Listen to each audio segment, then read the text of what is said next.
The people who want to smoke weed will smoke weed, and the people who don't won't.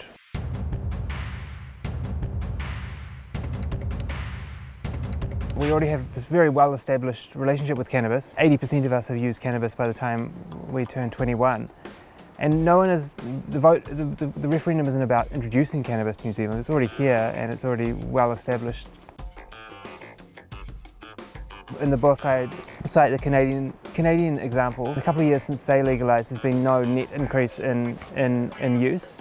In fact, the only sort of demographics in which use has increased is those aged between 25 and 40 and those aged 65 plus. I think we'll probably see something very similar happen here.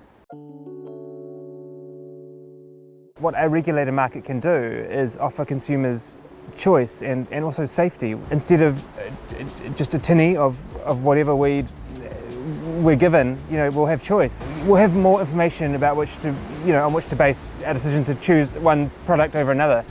So I think that's a big aspect of how a regulated market can challenge the black market with a care of duty grafted into the supply chain.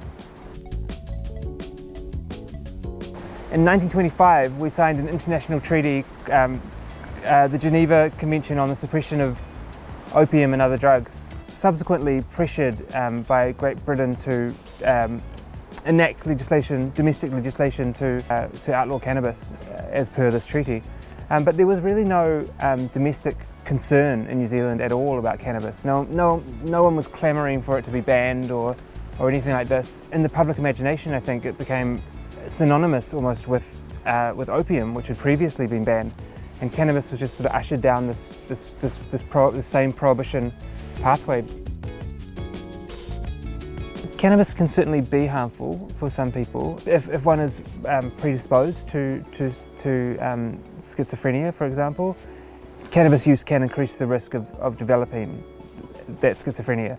But there's also research that suggests that it would take prohibiting or stopping 10,000 users from consuming cannabis to prevent one incidence of schizophrenia. It's just scientific fact, consensus now that cannabis is much less harmful than alcohol, for example. Going back to that original law, the 1927 Dangerous Drugs Act, that had a clause that explicitly targeted Chinese New Zealanders and immigrants. Police didn't need a warrant when searching the homes of Chinese New Zealanders or immigrants. That was later kind of expanded across all New Zealanders. It's not that we got rid of that thing that discriminated against Chinese New Zealanders, we just expanded that same provision across the whole sector of society.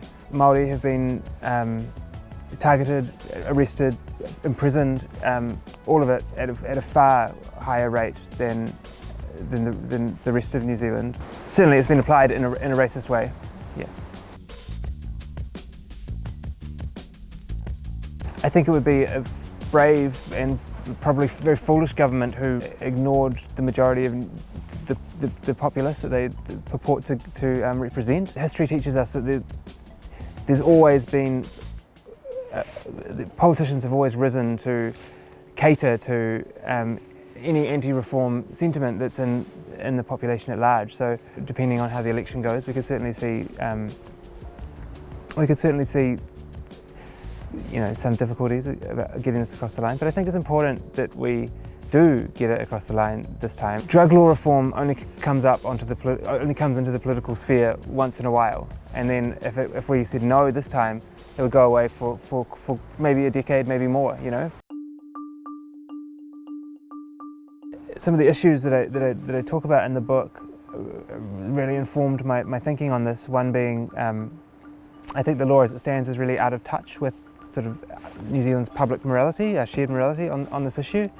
The other being the synthetics epidemic that caused huge harm in communities around the country. That harm only really happened after the synthetics had gone from being regulated to unregulated, and when they became unregulated, that's when we saw these harms explode really across communities. And I think if regulation is able to control a drug like synthetics, whose harms are obviously far greater than cannabis, I don't see why it can't help defend against some of the harms of a much less harmful drug like cannabis. And so those are some of the reasons why I'll be voting yes.